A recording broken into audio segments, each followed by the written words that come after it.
Quarter to 3. Sunday, November 5. So, ing ani kamingaw. Wala kay madungog nga bisan unsa lang ibon at aso manok. Napakaano, mga kapitbahay namin, yung mga bahay nila walang ingay. Peaceful siya pero minsan nakakabagot.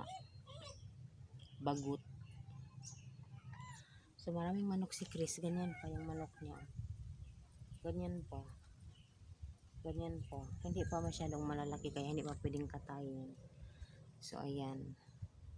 So yung paligid namin, yan ang mga labahan. So tuyo na po yan. So kita nyo yan, bahay namin yan. Yan ang aming bahay. Yan. So ito ang tindahan. Diyan ang mga halaman. So gusto niyo makita yan ang aming bahay. So ganun.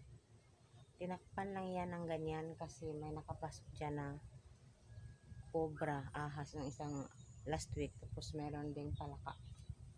So ganyan. Tingnan nyo yan.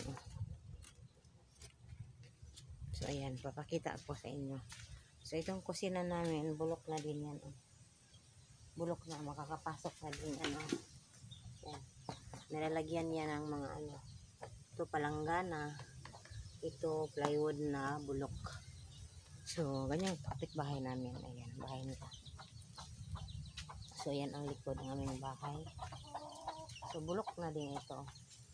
Tanggal na siya. Natanggal na. So ayan.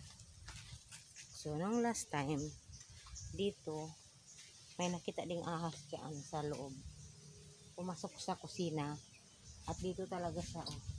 Yan ang aming dingding. Ang aming lutuan.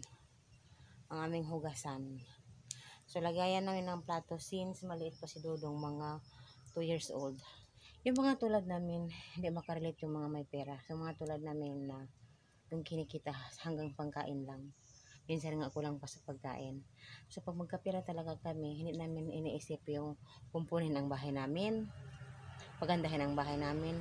Kasi lagi namin iniisip, magtago, magbili ngayon ng pagkain, tapos magtago ng pera para pag maubos yung pagkain, may bibili ulit ng pagkain or gamot. Kasi ganun talaga ang buhay. Kasi inuuna namin ang pagkain. Kasi ang hirap din guys yung gutom ka. Lalo na't may anak kang nanghingi sa'yo ng pagkain tapos wala kang mabigay. Ang hirap. So ganyan. Makakarelate yung mga taong tulad namin. Pero yung mga taong siguro may sobra-sobrang income, so kaya nilang magpaganda ng bahay, maganda ang bahay. So kami, hindi namin kaya pagandahin ang bahay namin kasi pangkain pa lang kulang na. Ayun Wash yun ang likod namin, diba? Lagi ko na lang pinapakita yan. Mga gabi.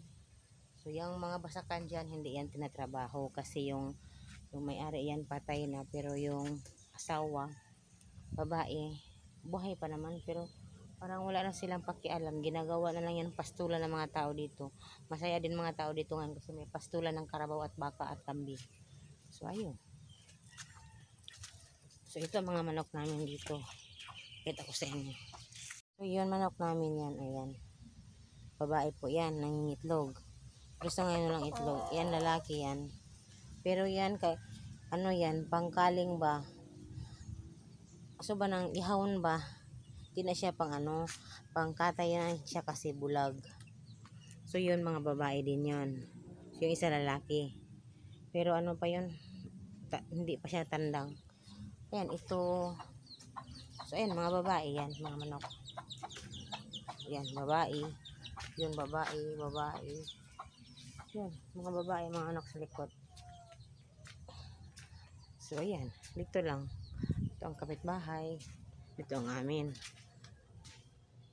Tingnan nyo, diba? So yan ang aking inuupo-upuan dyan. Nagpapahangin, diyan ako umupo. Yan. So ngayon, si Brownie ang umupo. So mga halaman. So doon, ayun.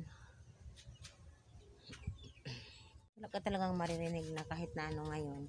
kundi hangin lang. Tapos manok, ibon, yun lang. Wala. Napaka peaceful. So, yan lang po. Hanggang dito na lang. Thank you for watching.